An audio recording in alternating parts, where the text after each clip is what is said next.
The Great Resignation is far from over. More and more people are expected to leave their longtime jobs this year to try something new. According to the U.S. Labor Department, Texas leads the nation with more than 455,000 Texans saying, "I quit" in October alone. And that's why we're kicking off a three-part series today, starting with why is this happening? Dallas-based gig wage founder and CEO Craig Lewis joins us with the deal makers and the deal breakers for employees looking for a better life. Good morning, Craig. How are you? I'm doing phenomenal. Happy New Year to you. Happy New Year to you. So I think this is fascinating. I've had so many conversations about this with my husband, my father, about why people are making these changes, where they're going. So I can't wait to hear what you have to say. First question is, why are so many Texans quitting their jobs in record numbers? I think the most important thing to do is frame this, right? If you look at it traditionally, people try to frame this as a negative thing, but it's actually super positive. People are leaving because there's ample opportunity to make money and earn money in new ways. But some of the driving factors behind that are flexibility. People want to get paid when they want, how they want, where they want, and they want to work the same way. People want to make more money, at least have the opportunity to do that. And then obviously the last 2 years or so have kind of shown people that they can earn from anywhere, work from home or whatever it may be. And so those are a lot of the driving factors to why people are kind of taking more of an entrepreneurial or gig type of route. You know, I was having a debate about this with somebody. You're right. They were framing it in a negative of saying, oh, people don't want to work.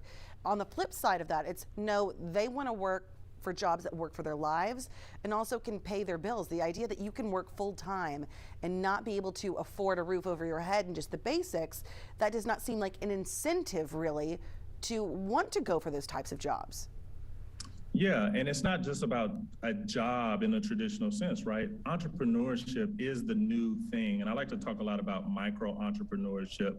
Yeah, but people want to, like I say, work when they want, how they want, where they want. And the pandemic has really just made that possible. So if you're going to tell me I've got to come to an office 5 times a week and I get an hour lunch break and I'm still going to struggle to make ends meet, but I've now seen this option to be able to push a button and make money, which one am I going to choose? And I think people are choosing to be entrepreneurial, right? To go out on their own and earn the way they want to earn. I think you have hit the nail on the head. I've talked to so many people in my life who said just what you did. So I want to dig a little deeper on this about the deal makers and the deal breakers, the things that employers may be doing that workers say, I don't want anything to do with this. What would one of the biggest deal makers or deal breakers be off the top of your head? Yeah, there's a few things that kind of work and don't work. I like to talk to my small business owners and entrepreneurs about what you need to be doing and what will work. Otherwise, people are going to find a different way to earn. Remote work, if you're not completely remote, at least being a remote first organization. So having that option out of the gate. We talk a lot at Gig Wage. If you have a MacBook, you can work from anywhere, right? So we don't make you come into these 4 walls, although I show up every day. But I don't require that of my staff. Work schedule flexibility.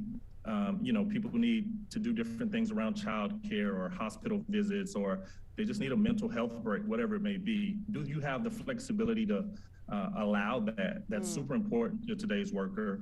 And then more PTO, paid time off is a powerful thing. And what we're seeing is if you give more PTO, you get more productivity. And so you've got to be able to give up that control for productivity as a small business owner and entrepreneur. I was about to say my brother's company, they used to be all in-house. They do sales and marketing. During the pandemic, they switched to all remote. Now it's hybrid. They choose whether they go in and PTO went unlimited and their productivity went up. And a lot of people were surprised by that. Can you explain maybe why it works in that way? Sure. Yeah. So at Gig Wage, we've been a remote first company since the beginning, even before the pandemic. And obviously being in tech, it plays really well to what we do. But one of the things we found is when you create these types of environments with these types of benefits and this type of flexibility, people are empowered and excited to show up to work every day. And if you think about it, if the only place I'm really designed to work in a productive manner is when I'm in the office, that actually limits me being productive when I have that stroke of genius in the middle of the night or first thing in the morning in my most optimal time. And so what we found is, again, empowering people to work from wherever allows them to do their best work in the best time that they see fit. And so real quick, we see developers oftentimes doing some of their most peak work between 12 a.m. and 3 a.m. But we see other people that are more productive between, the middle of the day. I find my high productive hours are typically 10 to 2 during the day.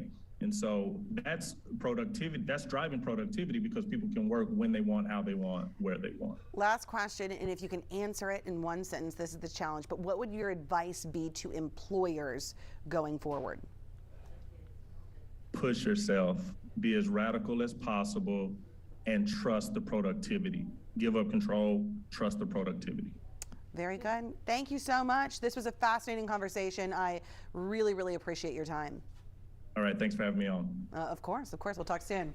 And our Great Resignation series is going to continue tomorrow with boomerang employees, people that left their jobs, now are thinking about going back to them. But that was so fascinating to talk to him about that. That was so interesting. And I really listened to what he says because I remember interviewing him like 3 years ago, I think was about when he started that company. Yeah. And he's been hugely successful. So you really got to listen to what he says and know that in a lot of ways he knows what he's talking about.